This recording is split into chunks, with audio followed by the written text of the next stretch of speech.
السلام علیکم ناظرین۔ پاکستان کی تاریخ کا اگر ہم جائزہ لیں تو ہم دیکھتے ہیں کہ ہم بہت سے افراد کے ساتھ لفظ شہید استعمال کرتے ہیں۔ وہ لوگ جو حادثاتی طور پر اس دنیا سے چلے گئے، غیر طبعی موت انہیں آئی، وہ مختلف طبقات کے لوگ ہیں، سیاسی رہنما ہوں یا کارکن ہوں، اگر کسی حادثے میں جاں بحق ہو جاتے ہیں تو ہم ان کے لیے لفظ شہید استعمال کرتے ہیں، اور ہماری سیاسی تاریخ میں کثرت کے ساتھ یہ لفظ شہید کا استعمال کیا جاتا ہے۔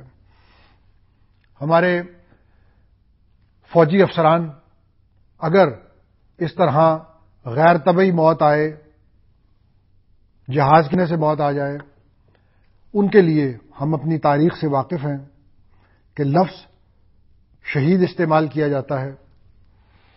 پھر ہم اپنے مذہبی رہنماؤں کے لیے بھی جو حادثات کا شکار ہو جائیں، جن کی اموات غیر طبعی ہوں، ان کے لیے یہ لفظ شہید استعمال کرتے ہیں۔ آج کل امریکہ جو ڈرون اٹیکس کرتا ہے، اس میں جو لوگ مارے جاتے ہیں، ہم سب اخباروں میں پڑھتے ہیں کہ ان کے لیے لفظ شہید استعمال کیا جاتا ہے۔ اور پھر ایک جگہ صورتحال کافی کنفیوزڈ ہو جاتی ہے۔ ہمارے فوج کے لوگ، جن لوگوں سے برسر پیکار ہیں، دونوں طرف اگر فوج کے افراد اس میں کام آ جائیں تو ان کے لیے بھی لفظ شہید استعمال کیا جاتا ہے، اگر دوسری طرف کے لوگ مارے جائیں تو وہ بھی اپنے لیے شہادت ہی سمجھتے ہیں کہ حاصل ہوئی، اور لفظ شہید ہی استعمال وہ بھی کرتے ہیں۔ پولیس کے افراد، سیکیورٹی ایجنسیز کے افراد آج کل حادثات میں اگر ہلاک ہو جائیں، اس دنیا سے چلے جائیں، تو ان کے لیے بھی یہی لفظ شہید استعمال کیا جاتا ہے۔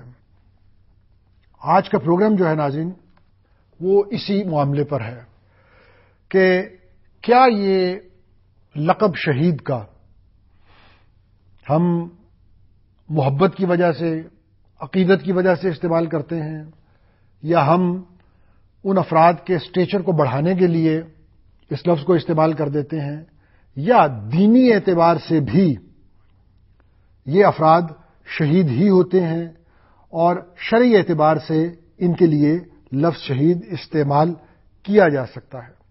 میں پروگرام کو آگے لے جانے سے پہلے نظریاتی اعتبار سے، تھیوریٹیکلی ایک دو باتیں آپ کے سامنے رکھتا ہوں۔ شرعی اعتبار سے شہید کی دو قسمیں بنائی گئی ہیں۔ ایک تو وہ جو قرآن مجید نے وَلَا تَقُولُوا لِمَن يُقْتَلُ فِي سَبِيلِ اللَّهِ أَمْوَاتٌ بَلْ أَحْيَاءٌ، یعنی جو قتال بالسیف کرتے ہوئے مشرکین کے ساتھ مارا جائے وہ شہید ہے، اور اصل شہید وہی ہے، یعنی دنیاوی اعتبار سے۔ اور اس کے علاوہ حضور اقدس علیہ الصلوۃ والسلام نے بہت سی صورتیں بتائی ہیں کہ اگر ان حالات میں کوئی شخص اس دنیا سے رخصت ہوتا ہے تو آپ علیہ الصلوۃ والسلام نے اسے بھی شہید فرمایا ہے، اور حدیث کی کتابوں میں یہ بات لکھی ہوئی ہے۔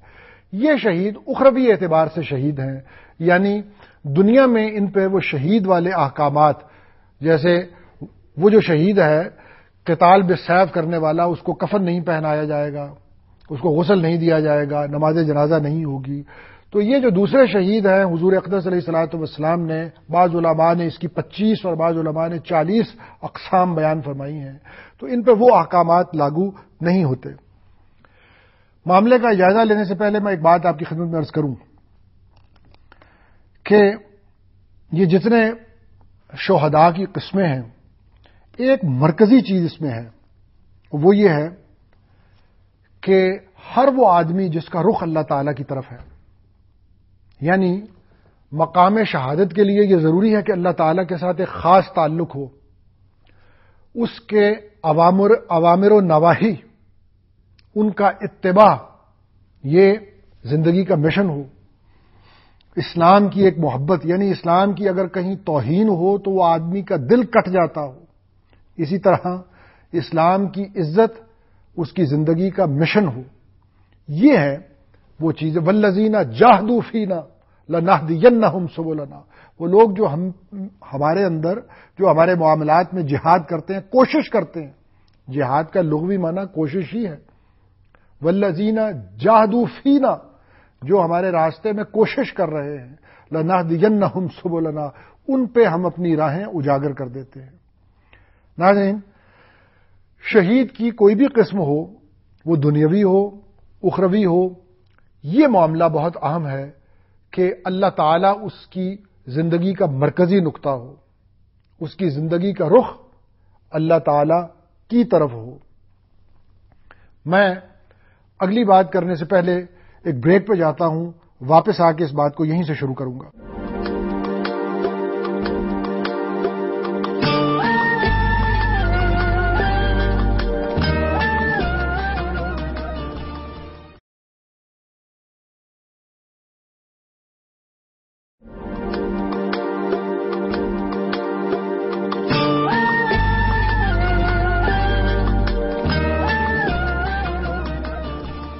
ناظرین، بریک پہ جانے سے پہلے میں یہ عرض کر رہا تھا کہ دو اقسام دین میں بیان ہوئیں شہید کی. ایک تو وہ جو قتال بالسیف کرتے ہوئے اس دنیا سے جاتا ہے. اس کے علاوہ بہت سی اقسام حضور اقدس علیہ الصلوۃ والسلام نے بیان فرمائی. مسند امام احمد میں آپ علیہ الصلوۃ والسلام کا ایک ارشاد گرامی لکھا ہوا ہے کہ وہ آدمی بھی شہید ہے جو ظلمن مارا جاتا ہے. اس طرح آپ علیہ الصلوۃ والسلام نے یہ بھی ارشاد فرمایا کہ وہ جو بلندی سے گر کے مر جاتا ہے وہ بھی شہید ہے. ناظرین، میں اس بات کو آگے لے کے چلوں گا.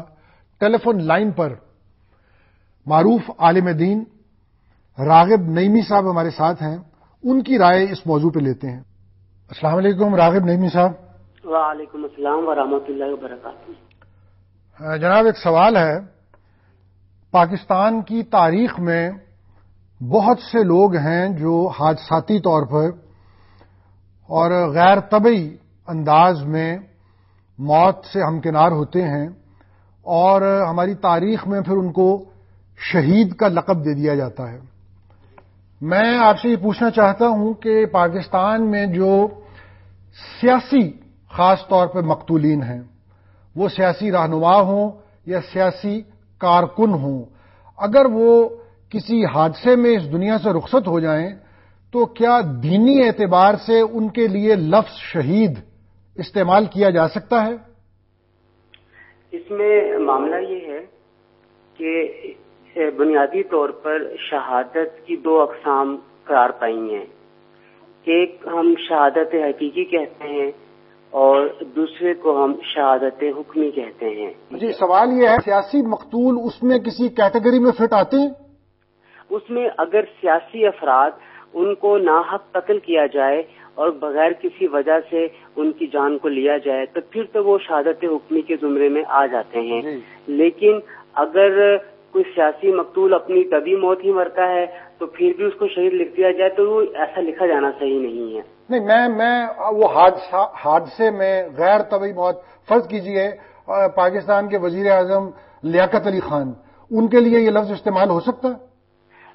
بالکل ہو سکتا ہے، کیونکہ وہ جو شہید کہلائے گئے ہیں انہیں ایک تو ناحق قتل کیا گیا ہے.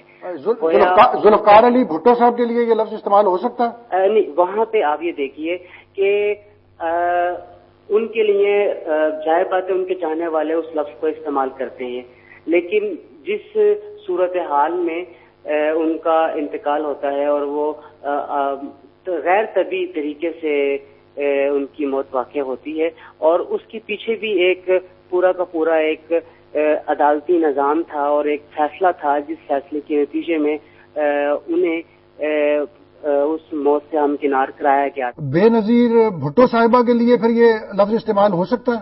ہاں جی، ان کے لیے یہ لفظ استعمال کیا جا سکتا ہے کیونکہ انہیں ناحق قتل کیا گیا ہے، بغیر کسی وجہ کے ان کی جان لی گئی ہے.